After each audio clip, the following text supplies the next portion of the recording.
Radhanpur police સ્ટેશનમાં નોંધાયેલ વાહન ચોરીના ગુનામાં નાસ્તા ફરતા બે આરોપીને ઝડપી પાડતી સુરત શહેર એસઓજી મહેરબાન પોલીસ કમિશનર શ્રી અનુપમસિંહ ગેહલોત સુરત શહેરનાઓએ ગુજરાત રાજ્યના અન્ય જિલ્લામાં નોંધાયેલ ગુનાઓમાં સુરતમાં વસવાટ કરતા નાસ્તા ફરતા આરોપીને શોધી કાઢવા માટે આપેલ સૂચના સંયુક્ત police commissioner Shri Raghavendra Vats crime તથા નાયબ પોલીસ કમિશનર શ્રી રાજદીપસિંહ નકુલ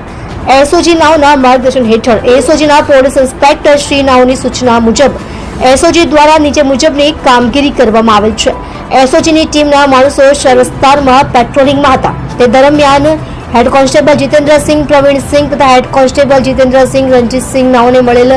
બાતમીના આધારે આરોપી ગોસાઈ ભાવગીરી ઉર્ફે ભાવેશ રામગીરી ઉંમર વર્ષ રહેવાસી 6061 Marutinandan row house queen tower પાસે ખટોદરા સુરત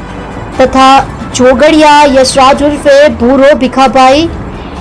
રહેવાસી 100 કૃષ્ણનગર ગુજરાત હાઉસિંગ બોર્ડ ગણેશપુરા છાપરાબાટા અમરોલી સુરતવાળાને ઝડપી પાડવામાં આવેલ છે। મજકૂર આરોપીની પૂછપરછ કરતા જણાવેલ કે ગઈ પોતે ફરિયાદીને પોતાની ગાડી આપેલ છે।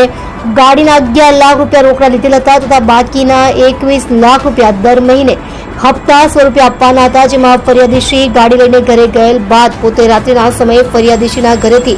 અન્ય ચાવી વડે ગાડી ચોરી કરેલ અને તેઓને મળેલ રોકડા રૂપિયા 11 લાખ બધા અંદરો અંદર વહેંચી લીધેલ હોવાની હકીકત જણાવેલ।